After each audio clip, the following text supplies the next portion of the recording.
Hello everyone and welcome back to my channel. I hope you're all well. This is Lifestyle Critic, where we break down movies and TV shows into their core elements. And in this video we are going to be reviewing Just My Luck, which is a romantic comedy movie from Lindsay Lohan's heyday and while Chris Pine was up and coming. Now it's a really interesting premise in terms of good luck and bad luck switching over.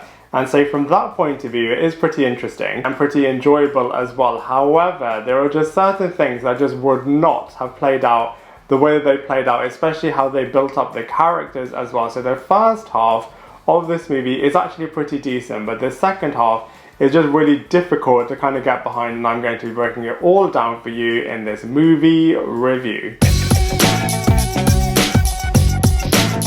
So from a storyline point of view, the premise of this movie is that Ashley works in PR and she has had a constant string of good luck and constant good things happening to her throughout her life. By contrast though, there's a character called Jake who's an unpaid music producer and has a constant string of bad luck and bad things happening to him. One day, as luck would have it, the two of them cross paths and their luck gets switched. So Ashley now has a string of bad luck and Jake has a string of good luck, and the film then explores the consequences of this. Now from a positive point of view, the storyline had some hilarious sequences and was a pretty easy watch as well, and it also has a bit of gratitude in there as well, as you can see what's happening to both Jake and Ashley when they have a string of bad luck happening to them. However, from a negative point of view, there's a scene where Ashley is trying to kiss loads of different guys to try and get her good luck back, and I can just imagine that if the genders were switched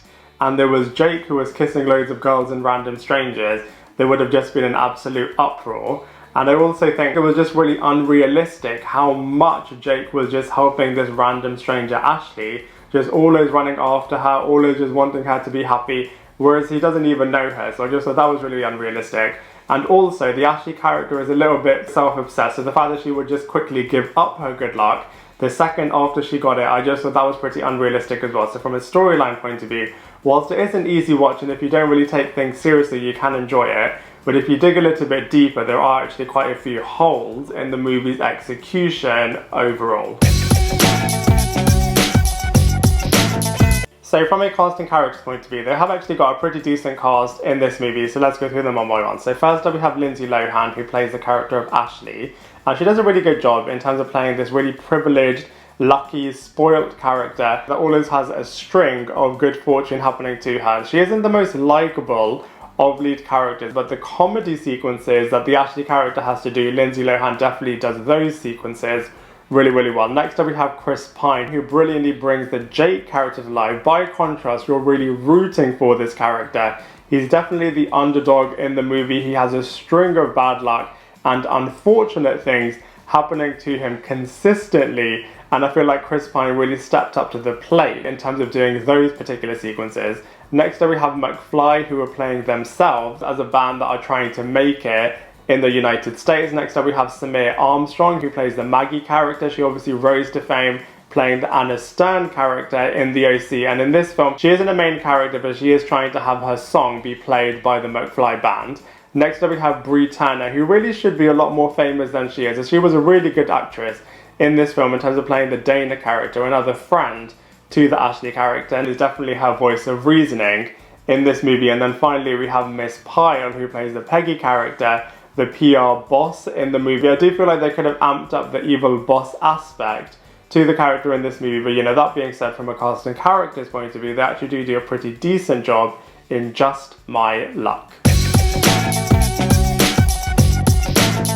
So from a visuals point of view, you know, it is like any other romantic comedy movie, no big magical superpowers or anything like that happening. But that being said, there are really elaborate scenes with all of the bad luck sequences, and both actors do a really good job in bringing those sequences to life. There's a massively cool masquerade ball happening as well, and that looks absolutely magnificent. You really do feel like you want to be part of that party as well, as it looks super fun. And it did feel at points as well that there was a sponsorship opportunity happening with MyFly, as they were definitely popping up every now and again and definitely playing all of their songs, which was a little bit off-putting at certain points. But you know, that being said, from a visuals point of view at least, Just My Luck is also pretty decent. So from a comparison point of view, you know, Just My Luck has got its own USP as it is a little bit unique in terms of the other offerings. But that being said, it does fit in the romantic comedy genre, and so it is a little bit similar to She's the Man, My Super Ex-Girlfriend, When in Rome, and What's My Number. So whilst it does have its own unique premise, it is a little bit similar as well to other romantic comedies out there.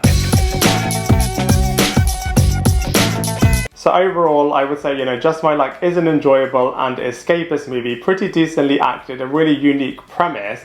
I would say you have to suspend reality, not just because of the premise of this movie, but because of the sudden shift in characters halfway through, which did let it down a little bit. But you know, that being said, it is an enjoyable movie, and so for all of those reasons, I'm going to give it a 5 out of 10.